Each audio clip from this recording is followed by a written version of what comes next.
was a little boy.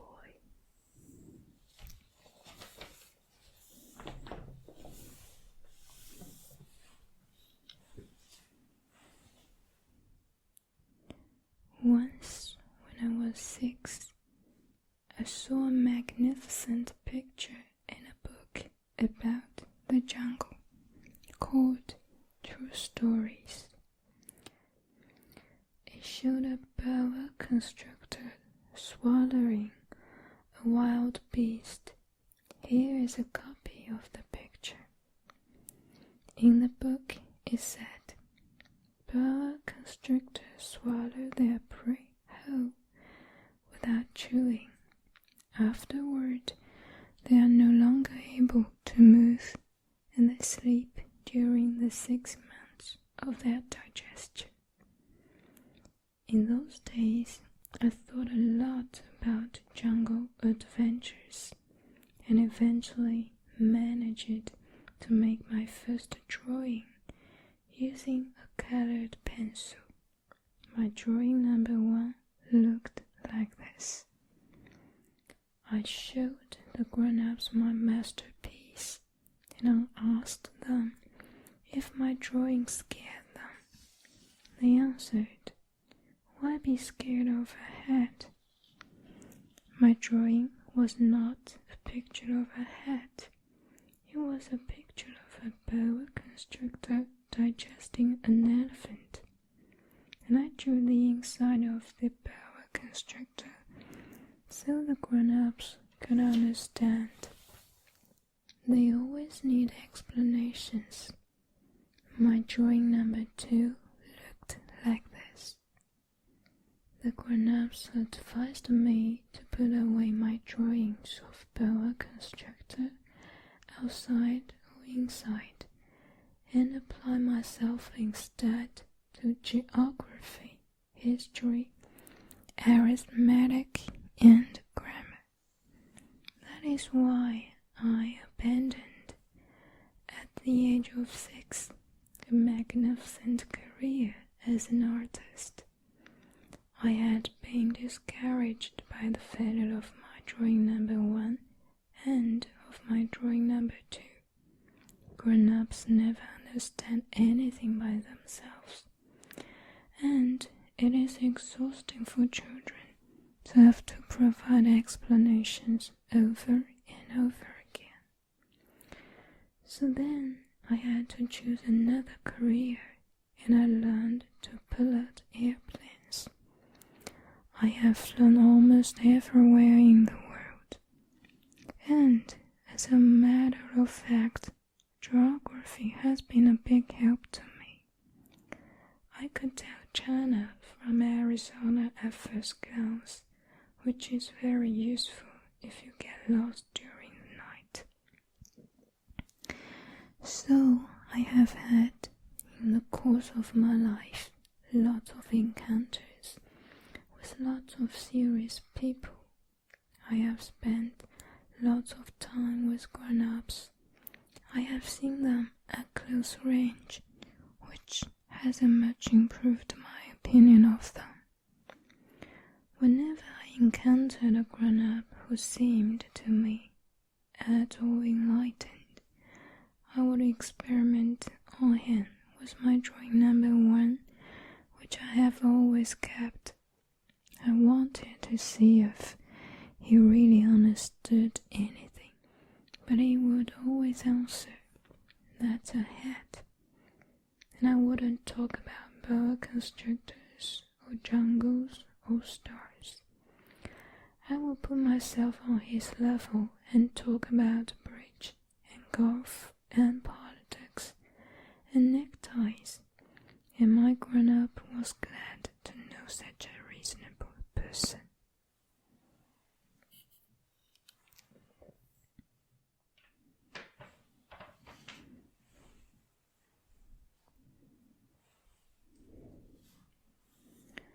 So I lived all alone without anyone I could really talk to, until I had to make a crash landing in the Sahara Desert 6 years ago.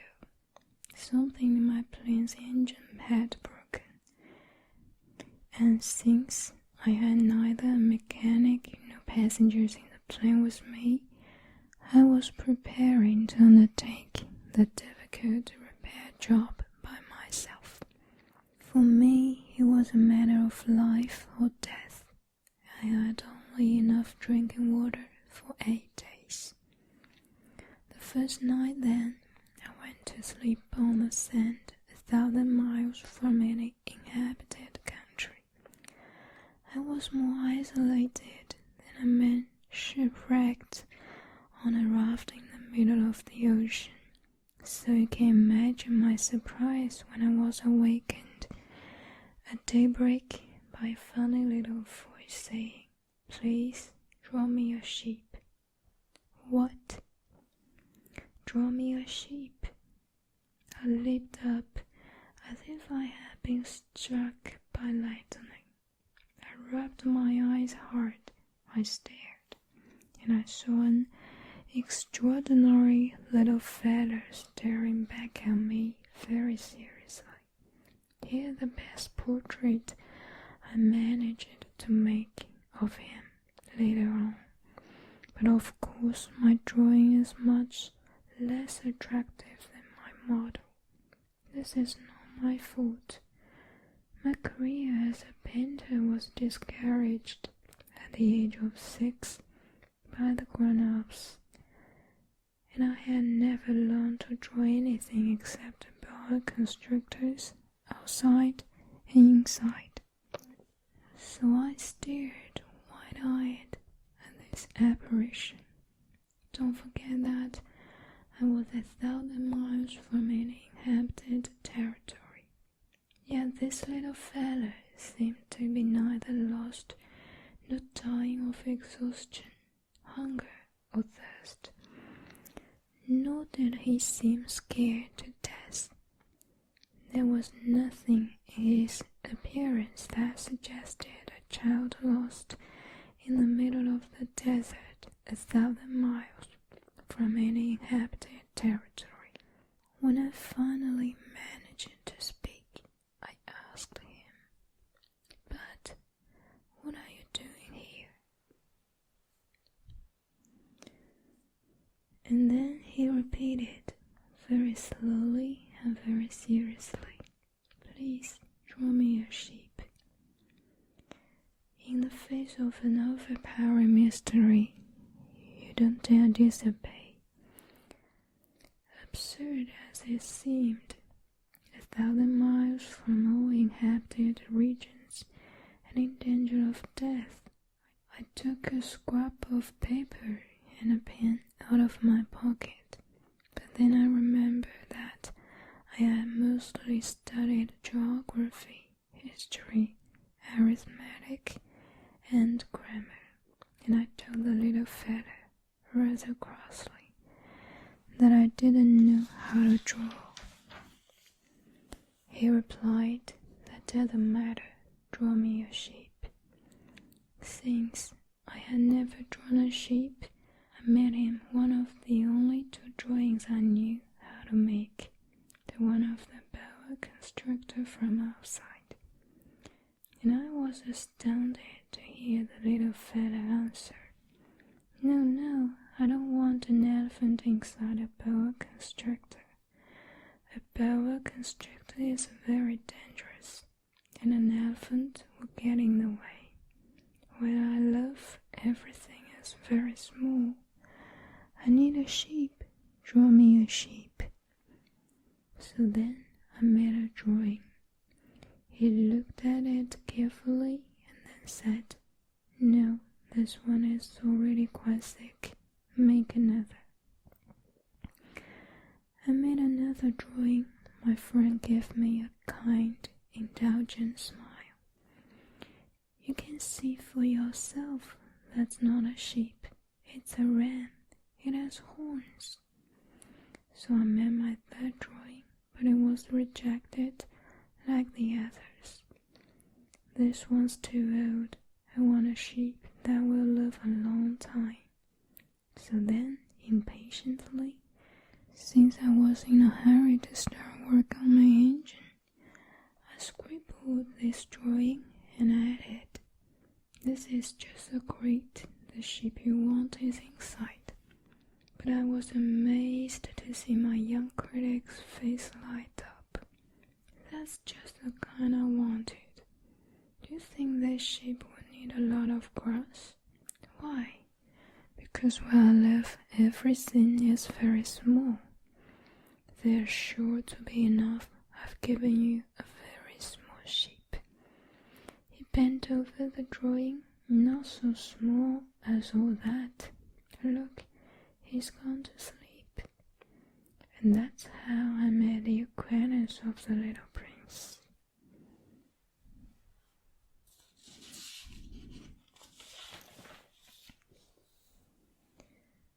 It took me a long time to understand where he came from. The little prince, who asked me so many questions, never seemed to hear the ones I asked him. It was things he said quite at random that, bit by bit, explained everything. For instance, when he first caught sight of my airplane, "I won't draw my airplane. That would be much too complicated for me," he asked. "What's that thing over there?" "It's not a thing, it flies. It's an airplane, my airplane." And I was proud to tell him I could fly. Then he exclaimed, "What?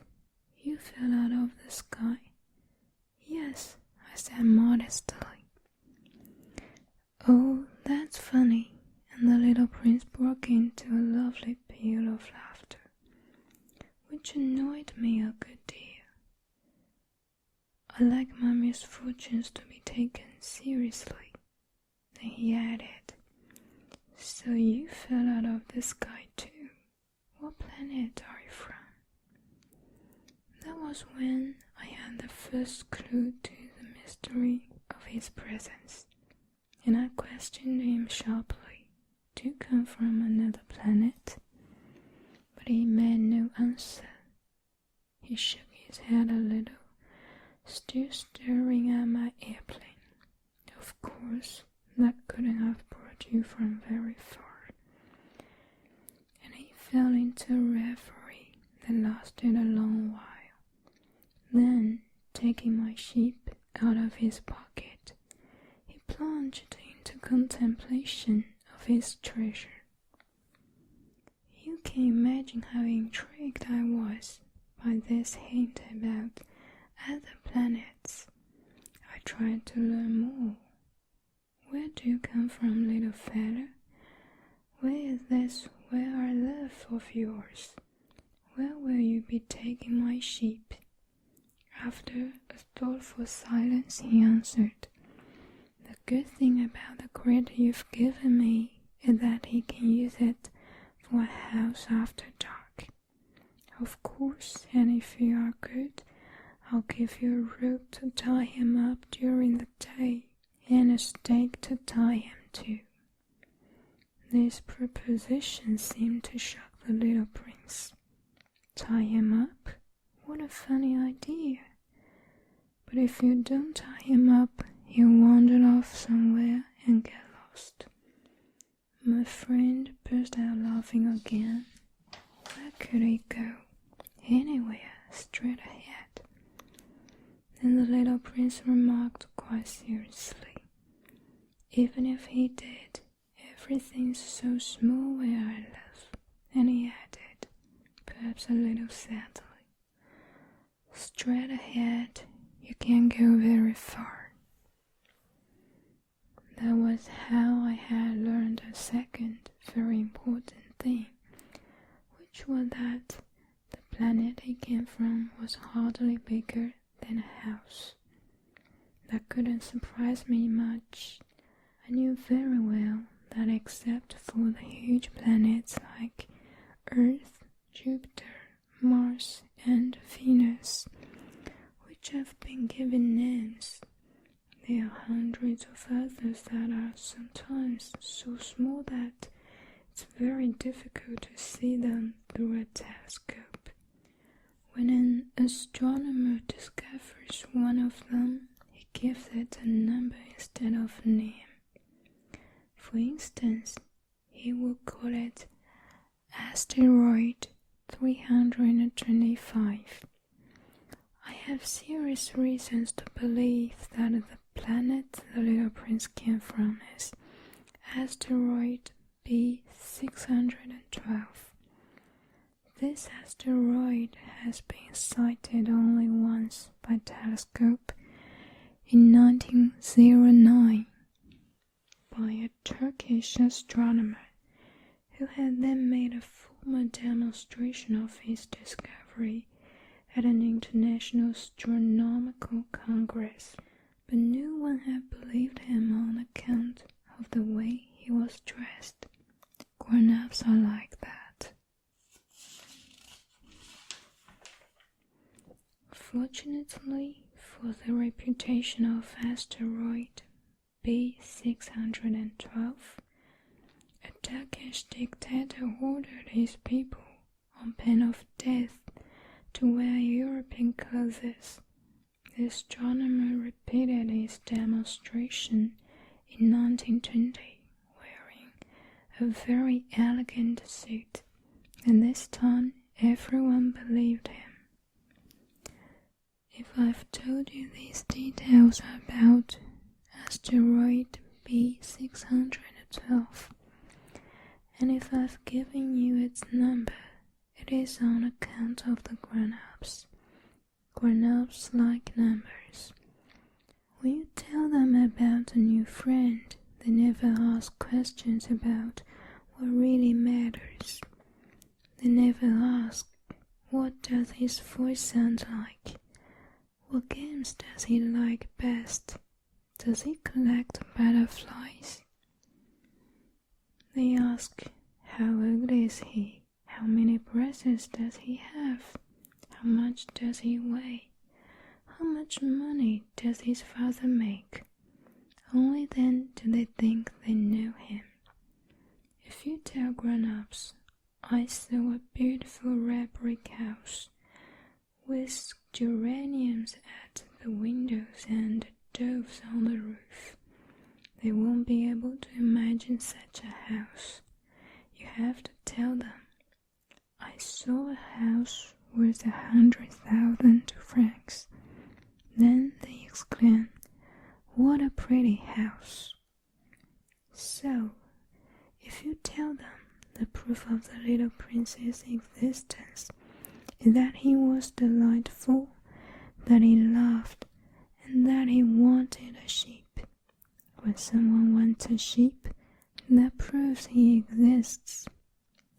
They shrug their shoulders and treat you like a child. But if you tell them the planet he came from is asteroid B612, they'll be convinced and they won't bother you with their questions. That's the way they are. You must not hold it against them. Children should be very understanding of grown-ups. But of course, those of us who understand life couldn't care less about numbers. I should have liked to begin this story like a fairy tale.